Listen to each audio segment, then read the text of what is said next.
ഇന്നത്തെ ചാമ്പ്യൻസ് ട്രോഫിയിൽ അഫ്ഗാനും ഓസീസുമാണ് നേർക്കുനേർ വന്നത്. ഈ മാച്ച് ഇപ്പോൾ മഴ കാരണം റദ്ദാക്കിയിരിക്കുകയാണ്.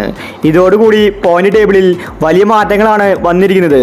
അഫ്ഗാനിസ്ഥാൻ പുറത്തായിരിക്കുകയാണ്, അതുപോലെ തന്നെ ഇംഗ്ലണ്ടും. ഇന്ത്യക്ക് സന്തോഷ വാർത്തയാണ് വന്നിരിക്കുന്നത്.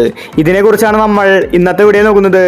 ഇതുപോലത്തെ ക്രിക്കറ്റ് ന്യൂസിന് വേണ്ടി ഈ ചാനൽ മറക്കാതെ സബ്സ്ക്രൈബ് ചെയ്യൂ. ചാമ്പ്യൻസ് ട്രോഫിയുടെ ലേറ്റസ്റ്റ് പോയിന്റ് ടേബിൾ നോക്കിയാൽ 2 ഗ്രൂപ്പുകളായിട്ടാണ് കളി നടക്കുന്നത്. ബി ഗ്രൂപ്പിൽ Australia, south Africa, Afghanistan, England 4 ടീമുകളുണ്ട്. നിലവിൽ 1-ാം സ്ഥാനത്ത് ഓസ്ട്രേലിയയാണ്. അവർക്ക് 4 പോയിന്റ് ഉണ്ട്. ഇന്നത്തെ മാച്ച് ഡ്രോ ആയപ്പോൾ ഓസ്ട്രേലിയ സെമിയിലേക്ക് കടന്നിരിക്കുകയാണ്. ഇതേസമയം 2-ാം സ്ഥാനത്ത് സൗത്ത് ആഫ്രിക്കയാണ്. അവർക്ക് 3 പോയിന്റാണുള്ളത്. 3-ാം സ്ഥാനത്തുള്ള അഫ്ഗാനും 3 പോയിന്റ് ഉണ്ട്. പക്ഷേ അടുത്ത മാച്ച് സൗത്ത് ആഫ്രിക്ക ജയിച്ചാൽ അവർ തന്നെയായിരിക്കും സെമിയിലെത്തുന്നത്. ഇനി അടുത്ത മാച്ച് സൗത്ത് ആഫ്രിക്ക നല്ല ആഴത്തിലാണ് തോൽക്കുന്നതെങ്കിൽ അവരെ പുറത്താവുകയും അഫ്ഗാൻ സെമിയിലെത്തുകയും ചെയ്യും. കാരണം അഫ്ഗാനിസ്ഥാനെ -0.99 ആണ് നെറ്റ് റൺ റേറ്റ്.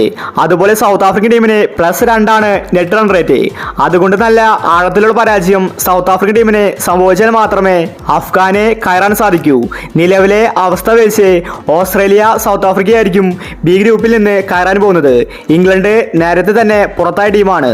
ഇന്ത്യയുടെ ടീമിലോട്ട് വന്നിട്ടുണ്ടെങ്കിൽ 1-ാം സ്ഥാനത്ത് ന്യൂസിലാൻഡ് 4 പോയിന്റ് ഉണ്ട്. 2-ാം സ്ഥാനത്ത് ഇന്ത്യ 4 പോയിന്റ്. ഈ 2 ടീമുകളാണ് കയറാൻ പോകുന്നത്. ബംഗ്ലാദേശും പാകിസ്ഥാനും പുറത്താവുകയാണ്. ഇപ്പോൾ തന്നെ സെമി ഫൈനലിലെ ചിത്രം വ്യക്തമായിരിക്കുകയാണ്.